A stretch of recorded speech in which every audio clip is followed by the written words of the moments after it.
Salutations and welcome back to Let's Play Tales of Phantasia. This is Edgar.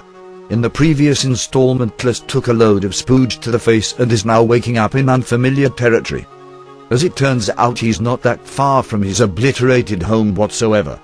This is the house of Totus Morrison, and said house happens to be on the other side of the mountains from Totus, and just as well, because once all this plot is said and done, we are going to hightail it to Totus for an upgraded sword. Mint is still with us, and we are about to see a familiar face again.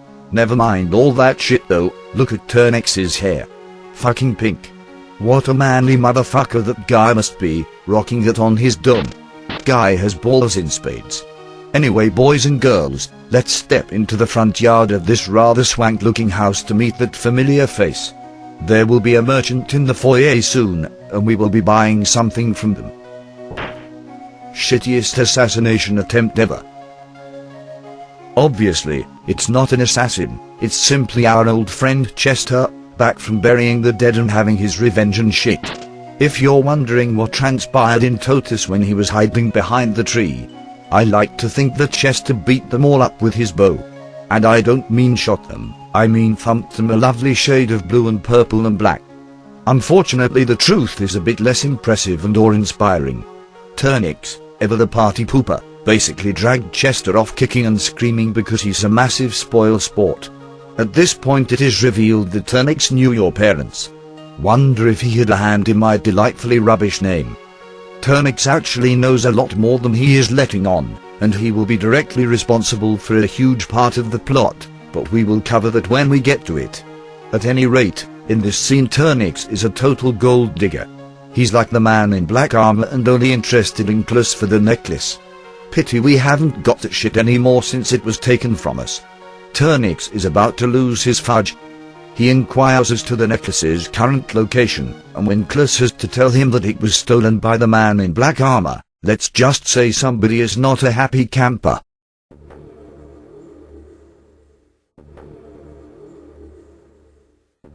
Do you remember the very first scene of the game, where a party of 4 people were battling the tall fellow? Well, the guy that cast the lightning bolt on the tall guy is standing right near our party. He knows the relevance of the necklace and understands what the man in black armor is trying to do, so he's going to fuck off to the mausoleum to attempt to stop him. Our party wants to accompany him, but he decides to be anal about it.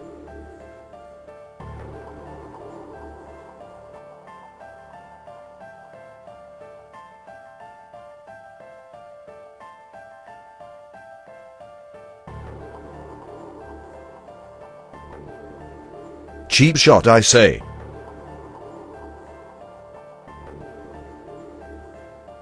Totus buggers off at this point, and we won't see him for a little bit. While he's gone, Chester, Mint and Totus will retire in his house momentarily to discuss their next course of action. While our party gets its shit together, I'll explain the intro cutscene and what just happened in greater detail. About a decade ago, Totus and 3 other people, who turn out to be our party's parents, battled the tall guy and barely managed to seal him away. They did so because, as previously mentioned, the tall guy is kind of a dick. Remember that the 4 of them only won by the skin of their teeth, and Totus knows that if the man in black armor does what he wants to do successfully, they're basically all fucked, so you can sort of understand him being anal about it and forbidding our party of teenagers going with him to the mausoleum. Our party, however, does not know any of this. All they know is that Totus had his necklace taken and Totus went apeshit over it. They still have a burning desire to avenge their families, so in the long run they are going to decide to ignore Totus's order and follow him to the mausoleum regardless of his wishes. Oh god damn it, I forgot that this old prick shows up again. That's right, Oldest Conscious Maximus makes another appearance to basically prove that old people are annoying as hell and do nothing but waste your time.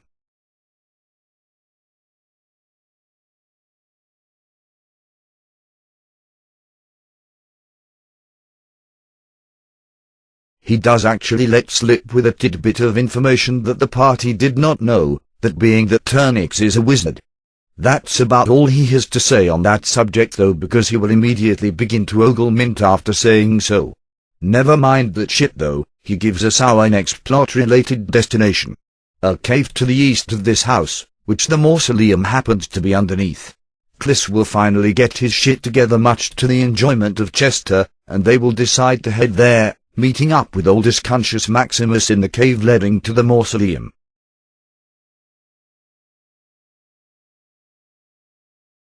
That's a lie and you can ignore it.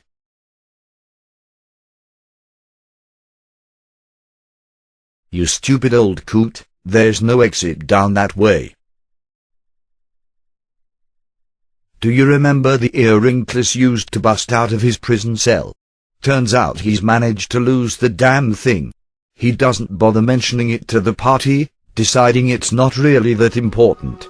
It is now time for us to leave Turnix's house, but we will be buying something from the merchant on our way out. The merchant is right in front of the door.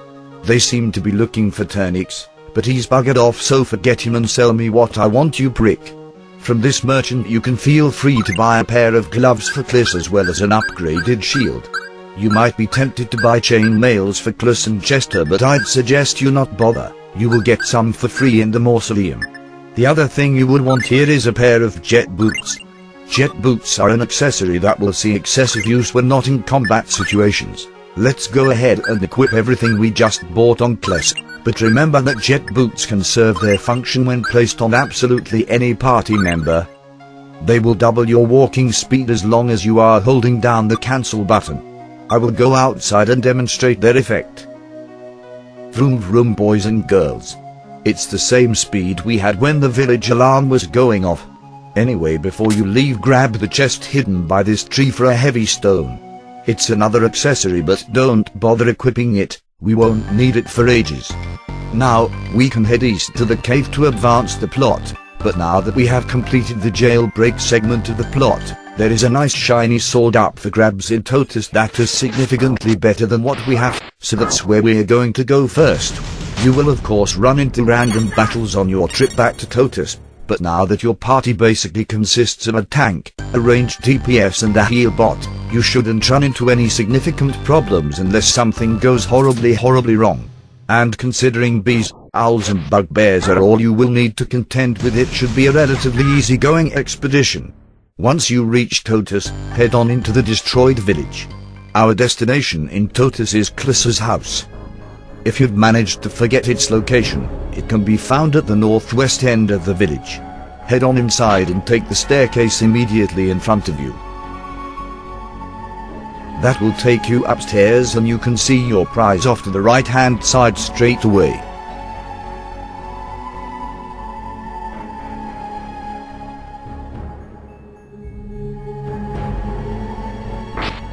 Whoever the heck owned it, it's mine now.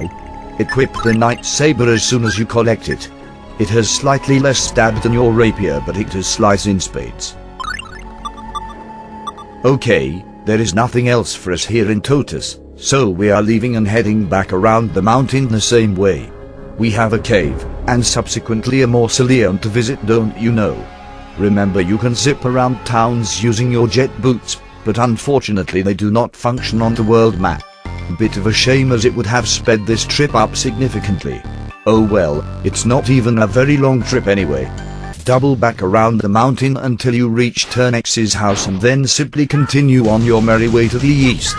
The cave will be pretty easy to spot. It's just a black door looking thing placed on the side of the mountain. Pretty much every cave in the game will be marked in that sort of fashion. There it is there. Of course I would get cock-blocked trying to get in, wouldn't I? Whatever, let's head on inside. As soon as you enter the cave, head north and take the bridge across the stream. Oldest Conscious Maximus is nearby, but first, what say we have a bout with that extremely friendly looking chap guarding the treasure chest, lads? As if they'd get an ambush, we walked right into the bloody bricks. Anyway, this is the first appearance of undead type enemies. Now that the skeleton is down, I'll show you how you can deal with ambushes. The L and R buttons will change the party direction, but really it just puts Cliss at the front of the end you pressed. The other members will retain their set order. I'd prefer the entire party swapping, but whatever. Neat, Mint just picked up her first offensive spell. Hammer throws out a rather comical looking mallet that does no damage but stuns whatever it strikes unless the target resists the effect. She won't actually cast any offensive spells unless you set her to help fighters, so let's do that before we continue. A mixed gummy in this chest, and I have already explained its effect. It's an apple and orange gummy rolled into one. Okay, I must have done something incorrectly, because Mint should be spamming hammers at these slugs like a Diablo 2 hammered in. She's not casting any at all. Perhaps the slugs aren't powerful enough to warrant it. You know what, screw it. This is a good time to demonstrate how you run from a battle. You use the same buttons for changing party direction, except you simply hold it down. When you reach the side of the screen, a meter will appear, and once that is full you will flee from the fight. That's right, we just ran from a bunch of slugs. Our bravery is clearly uncontested and we deserve to be the heroes of this game. We have regrouped with Oldest Conscious Maximus, and he lets us know that Turnix has already descended into the mausoleum. The entrance is directly north of us, and we will head there ourselves, but first, the old fart here will explain double arts, even though I did so in the first damn video. I did miss a detail however.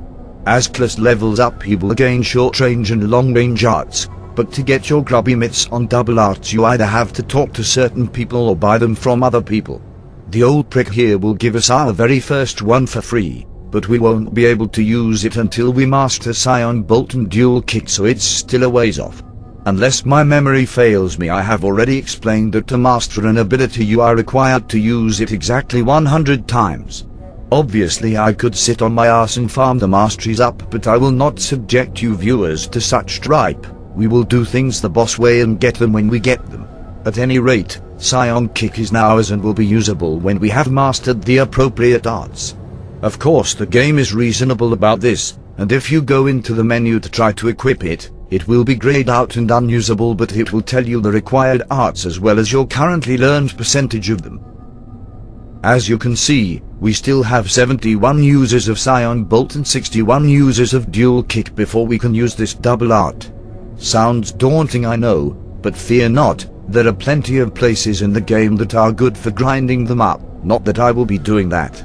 Alright everyone, it's mausoleum time.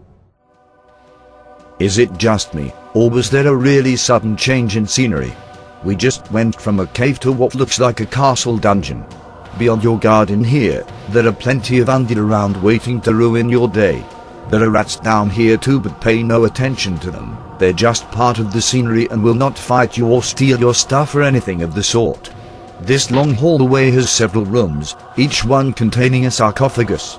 Opening a sarcophagus will initiate a battle with a ghoul, but you get an item for your trouble, and we will be claiming all of the loot. Never mind then, it's a zombie. No Mint, you do it like this. As you can all see, I wasn't kidding about the hammers looking comical. Like a big inflatable carnival toy hammer or something. Mint threw 2 of them at the zombie, but the prick resisted both of them and refused to be stunned. Do remember that having hammer on will cause Mint to run her mana dry in short order, so I would recommend turning it off when you don't need it. The protect ring we just picked up is another accessory, but it is vendor bait since it breaks after a single use in battle.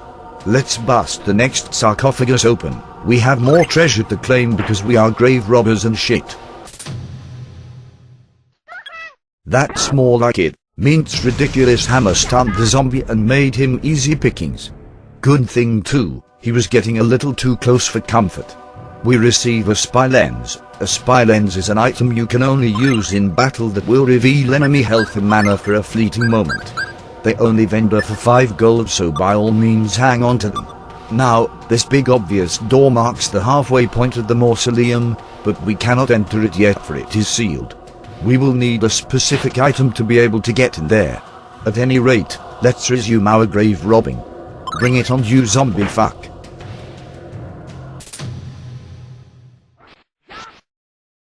In the words of one old British bastard, zombies ain't shit. I feel dirty just saying that. We get an hourglass from this sarcophagus. An hourglass will freeze all the enemies on the screen for a brief moment, and while that sounds awesome as hell, it doesn't work on most bosses, which really dampers its value. Still, It's not totally useless, it can save your life if you need to run from a battle as fast as you can. It's also good for keeping a particularly tough enemy locked down while you beat them senseless. Anyway, another room, another sarcophagus, and another bout of grave robbing. I've been fortunate so far. Zombie-type enemies are able to inflict poison with their attacks, and I've managed to avoid it. Good thing too, because the only anti-poison items I had access to get dropped by zombies themselves. Our reward this time is a chainmail, and that's why I told you not to buy them earlier. We will get another later in the mausoleum, but let's throw this one on Cliss right now to boost his defense. There is only one more sarcophagus for us to collect treasure from, and this one has an item that is very unique to this RPG, so let's collect that shit. Lucky, almost got nailed there by his rather graceful looking attack. Anyway, boys and girls, our reward for this final sarcophagus is an item called the rune bottle. Rune bottles are one of the most important items in the entire game. Rune bottles by themselves do not do anything. How they work is you use one on another item and it will change that item's effect. It will typically do one of three things. If used on specific items it will increase their potency, if used on other items it will change their element, and if used on unidentified items it will identify them. For example, it morphs our savory into a red savory, doubling its effect and increasing a character's max TP by 10% instead of 5. It can't go any higher than that, so let's go ahead and use it on Cliss. If I can just manipulate the damn menu correctly. Rune bottles can be bought at some points in the game, but they are rather expensive. Still, for an item with as much utility as it has, it's worth every last bit of gold. Also, whenever you get a savory or a sage, herbs that increase a character's max HP or TP, I would strongly recommend using a rune bottle on them first to double their effect as I just showed you. More power for your pound, as it were. Amazingly, I haven't run into a battle yet. This place is infested with skeletons and ghouls. There are a couple of forks in the road, just follow my lead.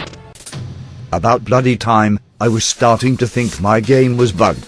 2 ghouls and 1 skeleton, that's the most common battle you will run into down here in the mausoleum. You may also run into a battle with 4 skeletons, but the sword we picked up from Totus earlier will make short work of them with its boosted slicing prowess. Sometimes skeletons will drop a long sword. It's vendor bait for the next time you run into a merchant. The sword we have is far superior in strength. Collect the 2 chests in here and head back through the door you entered. This time head right. Got a long sword for me there, Mr. Skeleton. A level is neat. Hey, there is a long sword. Vendor trash. Head through the door on the right. You have a couple of options in here, but to start with, head to the north. A chest is sitting up there and it has a saber. Our sword is stronger than it is, but it's still free gold the next time we reach a merchant. I'll show you its stats anyway. Sabers are designed to slice and not to stab, and their stats represent such. Hell, the current sword we are wielding is a saber, it's just a more powerful one. Fuck out of here, stupid ghoul, ain't nobody got time for your shit. Thanks for the remedy bottles though, much appreciated. Remedy bottles are your go-to cure-all status ailments item, and are annoyingly the only one that can be used outside of battle. The rest are battle specific and have a downside. Like the anti-poison one, reducing your strength by 20% for that fight. Remember, the item cap is 15. Kind of a bitch to deal with as far as remedy bottles go. Anyway, this room has a group of statues. Using the second one from the right will spawn 2 chests in the previous room. There is also a chainmail up for grabs from a chest in here. I continue to be hounded mercilessly by ghouls, but at least it's a good opportunity to stock up on those ever useful remedy bottles. Until Mint gets her cleansing spell anyway. Equip this chainmail on Chester if you feel like it, I am not going to bother. Let's head back and collect those 2 chests we spawned from the statue. A mixed gummy and a sage. Good stuff. We are saving the sage until we have a rune bottle to use on it for obvious reasons. Alright, there is a mini-boss coming up, and I will wrap this video up once we have defeated the bastard. He can be found in here. That large statue near the save point needs to be moved, but you're gonna need to fight it first because it's a golem.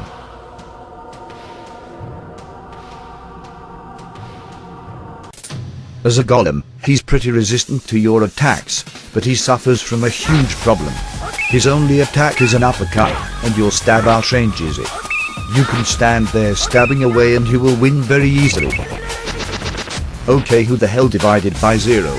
Knock that shit off and let me fight this statue in peace, thank you very much. He's really not as intimidating as he looks. Feel free to use a spy lens if you want to see what his health is at, but we don't need to bother. Now that the golem is defeated, I will wrap this video up. This has been Edgar, thank you all for your patronage.